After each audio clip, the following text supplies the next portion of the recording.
Hi, my name is Gibson, and I'm the creator of the Personal Development School. This is your daily breakthrough video, and in this video, I want to talk to you a little bit about why taking responsibility for our lives is actually a form of self-love.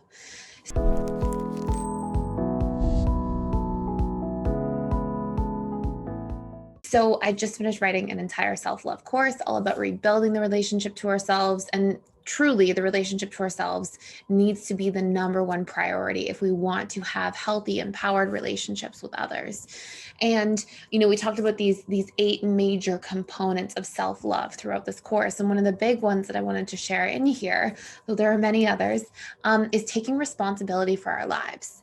And sometimes it can feel like taking responsibility for our lives is this like frustrating or heavy sort of thing, but there's a lot of really powerful stuff that goes into it. So with that being said, before I dive into some really important components of how to actually do this and what this means and how this is actually a form of reparenting and giving things to ourselves that sometimes we didn't get to a certain degree, before we dive into all of that, we are doing a giveaway. The giveaway is going to wrap up shortly. We're going to close the doors soon. We'll do a quarterly giveaway or so. And if you want to enter the giveaway, all you have to do is subscribe to the channel, leave some comments in the comment section below, and then click the link in the description box below and enter your email address and your YouTube name. And we will select a couple of different people from there. We'll actually select 9 total to give a 1-year free PDS membership to. So check that out. And yeah, I really want to talk about like how important this topic is. So I want us to think when we're going through this idea of taking responsibility for our lives, like what does that mean? And think of it from a reparenting context. So you might have a good parent, for example, who this great parent, they might be tired, but they get up in the night to feed their child. They might not enjoy doing paperwork, but they fill out the paperwork for their kids to go to school, and they show up to do the necessary paperwork for different areas of life for the child. They may not enjoy organizing appointments and going to see the doctor with their kids all the time and, having to put their kids in the car seats and, all these different things, but they do it anyways. And when a child makes a mistake, they teach their child, they advise their child, this is how you can improve. Here are some strategies, and they give solutions. And all of these things, though they are not fun forms of parenting, are really deep forms of love, because there's this unconditional showing up. I don't feel like doing this 100% of the time. I don't want to get up in the middle of the night, but I'm going to do it out of love. I'm going to do the things that are required to be the best parent possible.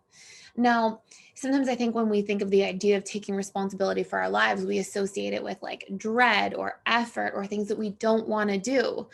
But some of those acts of service in relationship to self are absolutely necessary ingredients to also create this healthy, stabilized relationship to ourselves that's full of self-love. And so things like doing the chores around the house that you may not feel like doing, making sure that you're showing up to take care of yourself and going on that walk or going for that run or whatever it might be. Things like going to the appointments that you need to be able to go to, doing the paperwork, paying your bills, all these different things. They may not be, to sort of go with that original analogy, they may not be things that we're like excited about doing and that we're like, yes, I love paying all my bills. But we have to have a healthy relationship to these things, because it's in doing that that we show up to give ourselves this exact form of self-love. So there can be this feeling of like pressure or lack of enjoyment, but think of it this way, like taking responsibility for our lives is a form of self-honoring. And when we organize things, when we do the laundry, all these different things, these are forms of accountability. And without that stuff, life becomes really difficult, and we make things an uphill battle, and we operate from this like more hedonistic place of, no, I'm going to do what I feel like doing, instead of I'm going to do what I think I should show up to do, that is honoring myself, honoring my growth, honoring myself as a human being. And that can include things like having the tough conversations. Do you admit your mistakes in life and take accountability? Do you strategize how to learn and grow from your mistakes? Do you try to understand objectively why mistakes happen and work to do the work on whatever it is that created some of those dynamics? Sometimes we can get into a place in our lives where we're like, you know, um, looking at the mistake and looking at the effect and beating ourselves up for the effect of the mistake. I can't believe I did this. Why did I do this? But really, where the work needs to be done is exactly what happened right before the mistake. What was I thinking and believing in this situation that led to that mistake? What were my deeply unmet needs that led to that mistake? Let me understand those things, right? Maybe somebody cheats in a relationship. And yeah, you want to be accountable and work through that stuff, but you're not going to work through that stuff by just beating yourself up. You're going to work through that stuff by being able to go, what were the unmet needs that I wasn't addressing that led so far down that road that I wasn't communicating, wasn't speaking up for, where, suddenly my subconscious mind really pulled me in that direction or whatever it might be, right? Or why did I yell at the person? Oh, what was I thinking or believing right before? I was thinking if they didn't hurry up at the bank teller, I was going to be late to work and I was going to lose my job. Okay. So maybe you need better boundaries at work. Maybe you need to communicate. So we have to be able to take accountability. And it's really for the things that happen before we make mistakes in life. And it's also for the habits in life that produce these desired outcomes that we want, that help to move the needle in our growth and in our ability to really expand and feel like we're thriving.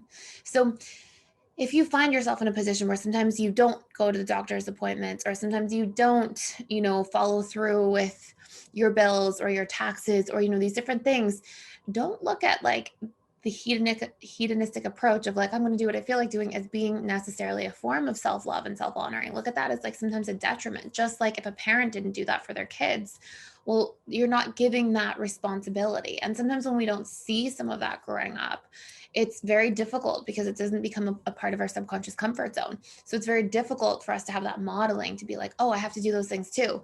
And these are all forms of self-care.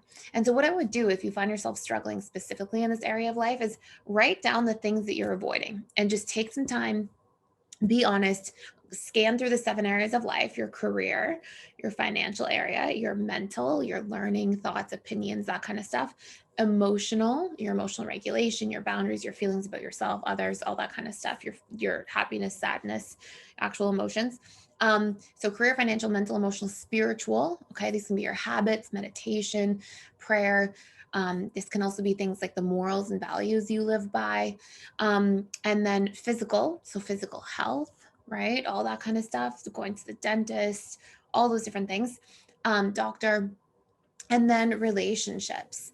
And I want you to audit, what are the things I avoid? What are the things I don't do to take responsibility for these different areas of my life? And it's okay. Don't beat yourself up for if there's anything lacking.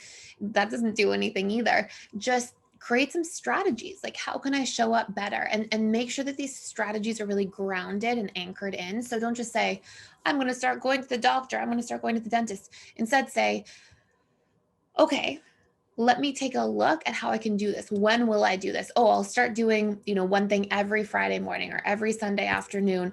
That's a form of responsibility. I will go through my bills every Friday. I will go through, the different appointments and book an appointment every Friday morning. Pick one thing per week. Make it simple. If you do one thing per week, that's you taking accountability for your life and yourself, this is absolutely a form of self-love. So hopefully that makes a lot of sense. Don't forget to be gentle to yourself in this process. Also, don't forget to sign up for the free giveaway. And thank you for being here. Thank you for watching, and I will see you in the next video.